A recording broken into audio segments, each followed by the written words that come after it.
সকালের ভ্লগে সবাই দেখছো যে আব্বু আম্মু অনেক অনেক বাজার করছে, সেগুলোই সবকিছু এখন গোছানোর পালা। তো আন্টি হচ্ছে মুরগি কাটতেছে ওইদিকে, যার জন্য আমি আন্টিকে একটু হেল্প করবো ভাবছি।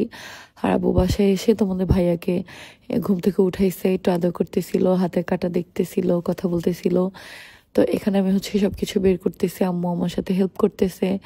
আর তোমাদের ভাইয়াও বসে বসে দেখতেছে যে আপু আম্মু কি কি বাজার করলো সেগুলো। এমনিতেই আমরা বাজার দেখতে ভালো লাগে, আমরা করলেও তখনও তোমাদের ভাইয়া বসে বসে দেখে কিভাবে আমি গোছাই, সবকিছু আগে বের করি, তারপরে হচ্ছে এখান থেকে আলাদা আলাদা বক্সে আমি গোছায় রাখি। আমার অনেক ইচ্ছা আছে এই সব কিছুর জন্য আমি কাচের বড় বড় বয়াম কিনবো, কিন্তু কোন মার্কেটে গেলে আমি কাচের বয়ামগুলো একটু কম দামে পাবো আমাকে তোমরা কমেন্ট করে জানাও। যে ঢাকা নিউ মার্কেটে পাবো নাকি গাউসিয়াতে গেলে পাবো, আমাকে তোমরা কমেন্টে প্লিজ এই হেল্পটা করো।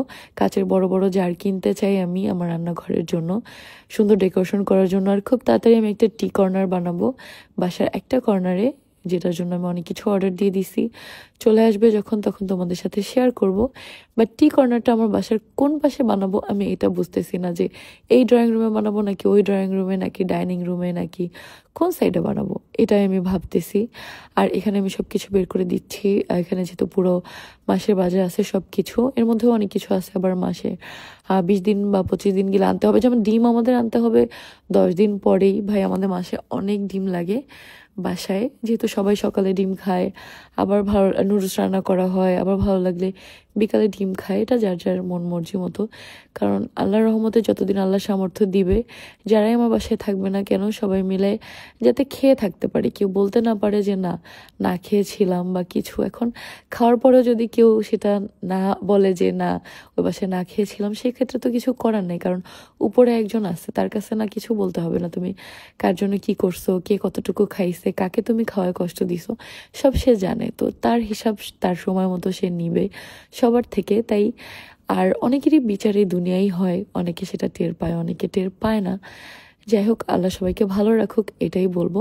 তো এরপরে দেখো আমি সবকিছু হচ্ছে রাখতেছি। আর এই যে দুধগুলো দেখতেছো, এগুলো সব হচ্ছে আমাদের চা খাওয়ার। আমরা প্রচুর দুধ চা খাই, যার জন্য প্রচুর পরিমাণে দুধ লাগে আমাদের মাসে। এইটাই পুরো মাস হবে না, ব্লগ দেখতে থাকো তাহলে দেখবা যে আবার রিসেন্ট না 10-15 দিন পরে আবার আমাদের হচ্ছে দুধ আনতে হবে। এর মধ্যে অনেক কিছুই আছে যেগুলো আনতে হবে। আর ডিম তো বললামই কয়েকদিন পরেই আনতে হবে। তারপরে বলবো আল্লাহর কাছে, আল্লাহ যাতে এতটুকু সামর্থ্য দেয় সবাইকে নিয়ে যাতে থাকতে পারি, সবার রিজিকে যাতে আল্লাহ বরকত দেয়। সবাই আমাদের জন্য দোয়া করবা। খারাপ সময় যারা যারা পাশে ছিলা, তোমাদের প্রত্যেকটা কমেন্ট অনেক অনেক স্ট্রং করছে আমাকে। সবাই সবার জন্য অনেক ভালোবাসা থাকবে। আমার সিচুয়েশনটা সবাই বুঝবা না, যারা বুঝছো তাদেরকে অনেক অনেক ভালোবাসা থাকবে। সবাই এইভাবেই আমাকে ভালোবাসবা। আসলে আমি অবাক হই যে আমাকে তোমরা এত ভালোবাসো, এত সাপোর্ট করো।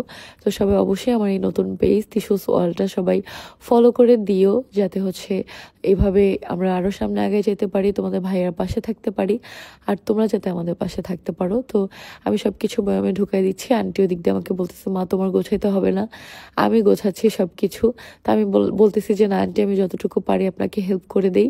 কারণ দেখো সে আমার হেল্পিং হ্যান্ড, তার মানে এই না যে আমার সব কাজ তার উপরে চাপাই দিতে হবে, তার একারই করতে হবে। আমি সবাইকেই চেষ্টা করি যতটুকু সময় ফ্রি থাকি কাজে হেল্প করার জন্য, সেটা যেই কাজই হোক না কেন। কারণ সংসারে কাজ করতে আমারও ভালো লাগে, ভাই প্রতিটা মেয়েরই স্বপ্ন সংসারে কাজ করা। বাট যেহেতু আমার অনলাইন প্ল্যাটফর্মে অনেক কাজ থাকে, তাই চাইলেও সবসময় কাজ করতে পারি না। যাই হোক, দেখতে দেখতে ব্লগের লাস্ট পর্যায়ে চলে আসছি। আমাদের রুম থেকে রাতের ভিউটা তোমাদের একটু দেখাইলাম।